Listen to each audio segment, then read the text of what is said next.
Hi everyone. Calicut university M Com third sem investment management എന്ന subject ഇട്ട previous year question പേപ്പറാണ് നമ്മൾ ഈ വീഡിയോയിൽ ഡിസ്കസ് ചെയ്യാൻ പോകുന്നത്. സോ നമ്മളുടെ ആദ്യത്തെ ക്വസ്റ്റ്യൻ 2021 ആണ്. ഓക്കെ, സോ 2021 നമ്മൾക്ക് വന്ന ക്വസ്റ്റ്യൻസ് പാർട്ട് എയിൽ നമ്മൾക്ക് നോക്കാം. So what are the basic investment objectives, അതായത് ഇൻവെസ്റ്റ്മെന്റ് ഒബ്ജക്റ്റീവ്സ് എന്താണ് എന്നുള്ളതാണ്. ദെൻ മെർഗോൺസ് മോഡലിന്റെ അസംഷൻസ്. ദെൻ നെക്സ്റ്റ് രണ്ട് ബേസിക് അപ്രോച്ച്, സെക്യൂരിറ്റി അനാലിസിസിന്റെ രണ്ട് ബേസിക് അപ്രോച്ച് എന്താണെന്നുള്ളത്. ദെൻ ബ്രീഫ്ലി ഡിസ്ക്രൈബ് സപ്പോർട്ട് ലെവലും റെസിസ്റ്റൻസ് ലെവലും എന്താണെന്നുള്ളത് നമ്മൾ എഴുതേണ്ടതാണ്. ദെൻ നെക്സ്റ്റ് വരുന്നത് നമ്മൾക്ക് A 10-year annual annuity has a yield of 9%. What is the duration? അതായത് ഡ്യൂറേഷൻ കാൽക്കുലേറ്റ് ചെയ്യാനായിട്ടാണ് പറഞ്ഞിട്ടുള്ളത്. അതായത് നമ്മുടെ എത്ര 9% പറഞ്ഞിട്ടുണ്ട്. ദെൻ 10 years ആണ്. അപ്പോൾ 9/10 സംതിങ് അങ്ങനെ ചെയ്യുകയാണെങ്കിൽ നമുക്ക് ഡ്യൂറേഷൻ കിട്ടുന്നതാണ്. Then what are the benefits of Dow Johnson's theory, അതായത് ഡോ തിയറിയുടെ ബെനിഫിറ്റ്സ് എന്തൊക്കെയാണ്. Then capital assets pricing model CAPM എന്താണ് എന്നുള്ളത്. അപ്പോൾ ഇതാണ് പാർട്ട് എ. ദെൻ പാർട്ട് ബിയിലോട്ട് പോവുകയാണെങ്കിൽ പോർട്ട്ഫോളിയോ മാനേജ്മെന്റ് ഒബ്ജക്റ്റീവ്സ് ആണ് ചോദിച്ചിട്ടുള്ളത്.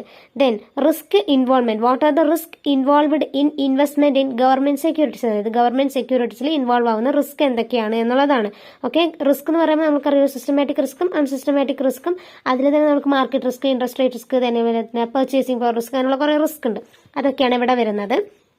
ദെൻ നെക്സ്റ്റ് ഒരു പ്രോബ്ലം ആണ്, സ്റ്റാൻഡേർഡ് ഡീവിയേഷൻ ഓഫ് പോർട്ട്ഫോളിയോ കണ്ടുപിടിക്കാൻ വേണ്ടിയിട്ട് വരുന്ന പ്രോബ്ലം ആണ്. ഓക്കെ, ദെൻ നെക്സ്റ്റ് നിങ്ങൾക്ക് ഇതിൽ പറയുന്നത് കോഎഫിഷ്യന്റ് ഓഫ് കോറിലേഷൻ, അതായത് എക്സ്പെക്ടഡ് റിട്ടേൺ, സ്റ്റാൻഡേർഡ് ഡീവിയേഷൻ തന്നിട്ടുണ്ട്, കോഎഫിഷ്യന്റ് ഓഫ് കോറിലേഷൻ തന്നിട്ടുണ്ട്, കോവേരിയൻസ് കാൽക്കുലേറ്റ് ചെയ്യാൻ വേണ്ടിയിട്ടാണ് പറഞ്ഞിട്ടുള്ളത്.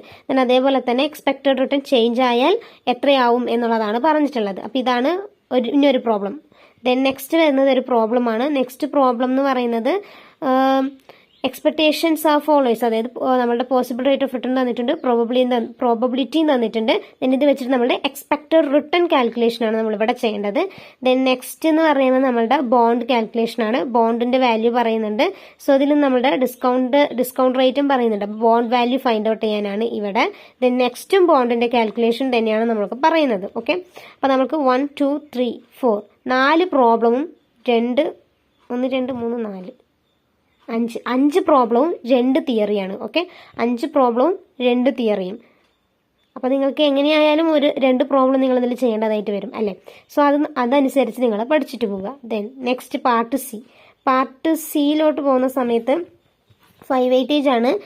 Describe briefly the important investment avenue available to savers in India, അതായത് ബേസിക് ആയിട്ട് തന്നെ ഇൻവെസ്റ്റ്മെന്റ് അവന്യൂസ് എന്തൊക്കെയാണെന്നുള്ളത്, അതായത് നമ്മുടെ പ്രിഫറൻസ് ഷെയർസ്, ഡിബഞ്ചേഴ്സ്, അങ്ങനെയുള്ള കാര്യങ്ങളൊക്കെ അല്ലേ, അതാണ് ഇവിടെ എഴുതേണ്ടത്. ദെൻ രണ്ടാമത്തത് നമ്മൾക്ക് വരുന്നത് ഹിസ്റ്റോറിക്കൽ റിട്ടേണിന്റെ ബേസിസിൽ നമുക്ക് ഇയേഴ്സ് തന്നിട്ടുണ്ട്, സ്റ്റോക്ക് ബീഡ് തന്നിട്ടുണ്ട്. സോ ഇതിന്റെ ബേസിസിൽ നിങ്ങൾക്ക് പോർട്ട്ഫോളിയോ കൺസിസ്റ്റൻസി എമൗണ്ടും പറയുന്നുണ്ട് എത്രയാണ് എന്നുള്ളത്. ഇതിലൂടെ നിങ്ങൾക്ക് പോർട്ട്ഫോളിയോന്റെ വാല്യൂ ഫൈൻഡ് ഔട്ട് ചെയ്യാനായിട്ടാണ് പറഞ്ഞിട്ടുള്ളത്. ഓക്കെ, ദെൻ നെക്സ്റ്റ് കാൽക്കുലേഷൻ നിങ്ങൾക്ക് വരുന്നത് ഇതേപോലെ തന്നെ നമ്മുടെ പ്രോബബിലിറ്റിയും റിട്ടേൺസും കാര്യങ്ങളെല്ലാം തന്നിട്ടുണ്ട്. എക്സ്പെക്ടഡ് റിട്ടേൺ കാൽക്കുലേറ്റ് ചെയ്യാൻ വേണ്ടിയിട്ടാണ് ഇവിടെ വരുന്നത്. അതായത് എക്സ്പെക്ടഡ് റിട്ടേൺ എന്ന് പറയുമ്പോൾ നമുക്ക് ഓരോന്റെ ബേസിസിൽ വരുന്ന ലിമിറ്റിൽ വരുന്ന റിട്ടേൺസ് ആണ് കാൽക്കുലേറ്റ് ചെയ്യേണ്ടത്. ഓക്കെ, ദെൻ നെക്സ്റ്റ് നമ്മളുടെ ചാർട്ട് പാറ്റേൺസിനെ കുറിച്ച് അനാലിസിസ് അല്ലെങ്കിൽ ഒരു എക്സ്പ്ലെയിൻ ചെയ്യാൻ വേണ്ടിയിട്ട് ചാർട്ട്സും കാര്യങ്ങളൊക്കെ അല്ലേ, കുറേ ചാർട്ട്സ് ലൈക്ക് നമ്മൾ ലൈൻ ചാർട്ട്, ബാർ ചാർട്ട്, അങ്ങനെയുള്ള കുറേ ചാർട്ട്സിലെ അതിന്റെ ബേസിസിലുള്ളതാണ് ഈ ക്വസ്റ്റ്യൻ എന്ന് പറയുന്നത്. അപ്പോൾ ഇതാണ് നിങ്ങളുടെ 2021 വരുന്ന ക്വസ്റ്റ്യൻസ് എന്ന് പറയുന്നത്. ദെൻ നെക്സ്റ്റ് നമ്മുടെ 2022 ക്വസ്റ്റ്യനിലോട്ട് നമ്മൾ പോവുകയാണെങ്കിൽ പാർട്ട് എയിൽ ചോദിച്ചിട്ടുള്ളത് what are the different types of portfolio management, then how the value of the equity is calculated under Gordon's model, then briefly describe Dow Johnson's theory, then അതേപോലെ തന്നെ explain Morgan's model, risk and return optimisation, then CAPMന്റെ features ആണ്. Then next security market ലൈനും അതേപോലെ തന്നെ capital market ലൈനും difference.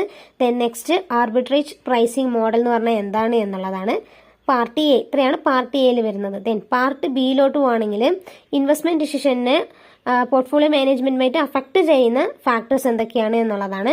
Then next different types of risk എന്തൊക്കെയാണ് എന്നുള്ളതാണ്. ദെൻ വരുന്നത് പ്രോബ്ലം ആണ്, നമ്മുടെ ബോണ്ട് കാൽക്കുലേഷനുമായിട്ട് ബന്ധപ്പെട്ട ഒരു പ്രോബ്ലമാണ്. ദെൻ നെക്സ്റ്റ് വരുന്ന പ്രോബ്ലം എന്ന് പറയുന്നത് നമ്മുടെ ടോട്ടൽ റിട്ടേൺ കാൽക്കുലേറ്റ് ചെയ്യാനായിട്ട് വരുന്ന പ്രോബ്ലമാണ്. ദെൻ നെക്സ്റ്റും നമ്മളുടെ കൂപ്പൺ റേറ്റും കാര്യങ്ങളും പറഞ്ഞിട്ടുണ്ട്. സോ ഇതിന്റെ ബേസിസിൽ നമ്മുടെ ഡ്യൂറേഷൻ കാൽക്കുലേറ്റ് ചെയ്യുന്ന ഒരു പ്രോബ്ലമാണ്. ദെൻ നെക്സ്റ്റ് YTM കാൽക്കുലേഷന്റെ പ്രോബ്ലം. ദെൻ നെക്സ്റ്റ് വരുന്നത് നമ്മുടെ സ്റ്റാൻഡേർഡ് ഡീവിയേഷനും കാര്യങ്ങളും പറഞ്ഞിട്ടുണ്ട്. അതിൽ ട്രഷറി ബിലിറ്റിയാണ് പോർട്ട്ഫോളിയോയുടെ വാല്യൂ ഫൈൻഡ് ഔട്ട് ചെയ്യാനും അതേപോലെ തന്നെ എക്സ്പെക്റ്റഡ് റിട്ടേൺ ഫൈൻഡ് ഔട്ട് ചെയ്യാനായിട്ടാണ് വന്നിട്ടുള്ളത്. ഇതാണ് നിങ്ങളുടെ പാർട്ട് ബിയിലോട്ട് വരുന്നത്. പാർട്ട് ബിയിൽ 1, 2, 3, 4, 5 അങ്ങനെ 5 ക്വസ്റ്റ്യൻസും 2 തിയറിയാണ് 2022 വന്നിട്ടുള്ളത്. ദെൻ പാർട്ട് സിയിലോട്ട് പോവുകയാണെങ്കിൽ when someone refers to efficient capital market then means that security or reflect all available informations, അതായത് സെക്യൂരിറ്റി അവന്യൂസ് തന്നെയാണ് ഇവിടെ നമ്മൾ ആൻസർ ആയിട്ട് കൊടുക്കേണ്ടത്. ദെൻ നെക്സ്റ്റ് വരുന്നത് തന്നെ നമ്മളുടെ സ്റ്റാൻഡേർഡ് ഡീവിയേഷൻ ഫൈൻഡ് ഔട്ട് ചെയ്യാനാണ്, അതായത് അസറ്റ്സ് 1ന്റെയും 2ന്റെയും standard deviation then covariance coefficient find out ചെയ്യാനായിട്ടാണ് വരുന്നത്. ഓക്കെ, ദെൻ നെക്സ്റ്റ് ക്വസ്റ്റ്യൻ നിങ്ങൾക്കൊരു പ്രോബ്ലം ആയിട്ടാണ് വരുന്നത്, പോർട്ട്ഫോളിയോയുടെ റിസ്ക് കാൽക്കുലേറ്റ് ചെയ്യാനായിട്ടാണ് വരുന്നത്. ദെൻ നെക്സ്റ്റ് ഒരു തിയറി പാരാമീറ്റേഴ്സ്, അതായത് നമ്മളുടെ സെക്യൂരിറ്റി അനാലിസിസിൽ വരുന്ന ഡിഫറെന്റ് പാരാമീറ്റേഴ്സ് ആണ് നമ്മൾക്കിവിടെ അനാലിസിസ് അല്ലെങ്കിൽ എക്സ്പ്ലെയിൻ ചെയ്യാനായിട്ട് പറഞ്ഞിട്ടുള്ളത്. ഓക്കെ, ഇതാണ് 2022 വരുന്ന ക്വസ്റ്റ്യൻസ് എന്ന് പറയുന്നത്. ദെൻ 2023 പോവാണെങ്കിൽ നമുക്ക് 2023 പാർട്ട് എയിൽ വരുന്നതാണ് ഡൈവേഴ്സിഫിബിൾ റിസ്ക് എന്ന് പറഞ്ഞാൽ എന്താണ്, ദെൻ ഹെഡ്ജിങ് സ്ട്രാറ്റജിനെ കുറിച്ച് എഴുതാൻ, ദെൻ RSI ടെക്നിക്കൽ അനാലിസിസിനെ കുറിച്ച് എക്സ്പ്ലെയിൻ ചെയ്യാനായിട്ട്, then different types of portfolio, then SML അതായത് സെക്യൂരിറ്റി മാർക്കറ്റ് ലൈനിനെ കുറിച്ച് എക്സ്പാൻഡ് ചെയ്യാനായിട്ടും എക്സ്പ്ലെയിൻ ചെയ്യാനായിട്ടും, ദെൻ മെന്റൽ അക്കൗണ്ടിംഗ് എന്ന് പറഞ്ഞാൽ എന്താണ് എന്നുള്ളതും അതേപോലെ തന്നെ ഫോർമുല പ്ലാൻ എന്ന് പറഞ്ഞാൽ എന്താണ് എന്നുള്ളതും ഇതൊക്കെയാണ് പാർട്ട് എ. ദെൻ പാർട്ട് ബിയിലോട്ട് പോവുകയാണെങ്കിൽ എലിറ്റ് വേവ് തിയറിനെ കുറിച്ച് എക്സ്പ്ലെയിൻ ചെയ്യാനായിട്ടും, ദെൻ നെക്സ്റ്റ് നമ്മുടെ ഇമ്പോർട്ടൻറ്റ് ഇൻവെസ്റ്റ്മെന്റ് അവന്യൂസിനെ കുറിച്ച് എക്സ്പ്ലെയിൻ ചെയ്യാനായിട്ട്, then next how many parameters must be estimated to analyze the risk return portfolio of the 50 stock portfolio, അതിൽ ഒറിജിനൽ മോർഗൻസ് മോഡലും അതേപോലെ തന്നെ ഷാർപ്പ് ചെയ്യുന്ന സിംഗിൾ ഇൻഡെക്സ് മോഡലിനെയും കുറിച്ചാണ് നമ്മൾക്ക് ഇവിടെ എക്സ്പ്ലെയിൻ ചെയ്യാനായിട്ട് വരുന്നത്. ദെൻ വരുന്നത് ഒരു പ്രോബ്ലമാണ്. ഇതിൽ നമുക്ക് ഇൻവെസ്റ്റേഴ്സിന് വന്നിട്ട് 15% ആണെങ്കിൽ എത്രയാണ് എന്നുള്ളത് ചോദിച്ചിട്ടുണ്ട്. അതേപോലെ തന്നെ നമുക്ക് ഇവിടെ ഫൈൻഡ് ഔട്ട് ചെയ്യാനായിട്ട് വരുന്നത് നമ്മളുടെ ഡിവിഡൻഡ് എമൗണ്ടും കാര്യങ്ങളൊക്കെ പറഞ്ഞിട്ടുണ്ട്, അതേപോലെ തന്നെ എക്സ്പെക്റ്റഡ് റിട്ടേണും കാര്യങ്ങളും പറഞ്ഞിട്ടുണ്ട്. സോ ഇവിടെ നിങ്ങൾക്ക് നമ്മളുടെ റിട്ടേൺ കാൽക്കുലേഷൻ കറന്റ് പ്രൈസിലെ ഷെയർസിന്റെ കാൽക്കുലേഷൻസ് ആണ് നമുക്ക് ഇവിടെ വരുന്നത്.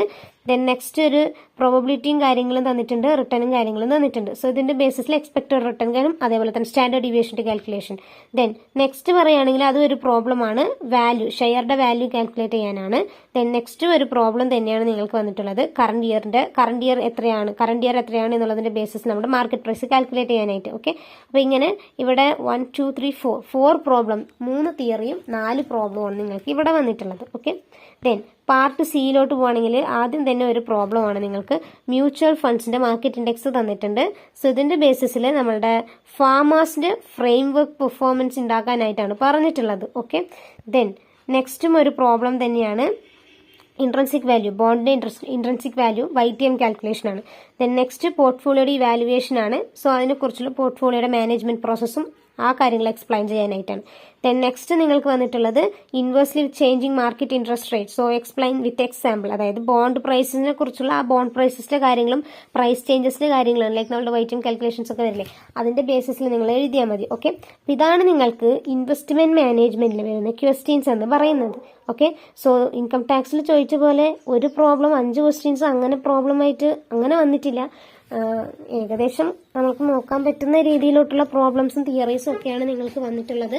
അല്ലാതെ മൊത്തം പ്രോബ്ലം ആയിട്ടും ചോദിച്ചിട്ടില്ല. അപ്പോൾ തിയറി പഠിച്ചാലും നിങ്ങൾ പാസ്സാകും, പക്ഷെ സൂക്ഷിച്ചിട്ട് വേണം പഠിക്കാനായിട്ട്. ബിക്കോസ് ഇനി കാലിക്കറ്റ് യൂണിവേഴ്സിറ്റി എങ്ങനെ ഇടാന്ന് അറിയില്ല. ഈ പ്രാവശ്യത്തെ ക്വസ്റ്റ്യൻ പേപ്പർ നമുക്കിനി വന്നാലേ അറിയത്തുള്ളൂ, അല്ലാതെ നമുക്ക് പ്രിഡിക്റ്റ് ചെയ്യാൻ പറ്റത്തില്ല. നമ്മളിതിന്റെ മുന്നത്തെ പ്രീവിയസ് ഇയർ ക്വസ്റ്റ്യൻ പേപ്പേഴ്സിന്റെ ബേസിസിലാണ് ഇമ്പോർട്ടന്റ് ക്വസ്റ്റ്യൻസ് ഇട്ടത്. Income tax as well as investment management മറ്റുള്ള സബ്ജക്റ്റിന്റെ ഇട്ടിട്ടുണ്ട്. സോ അതുകൂടി നിങ്ങൾ നോക്കിയിട്ട് വേണം പോകാനായിട്ട്. അതിൽ പറഞ്ഞ എല്ലാ കാര്യങ്ങളും നിങ്ങൾ കവർ ചെയ്തിട്ട് വേണം പോകാനായിട്ട്. Okay, so all the best for your exam.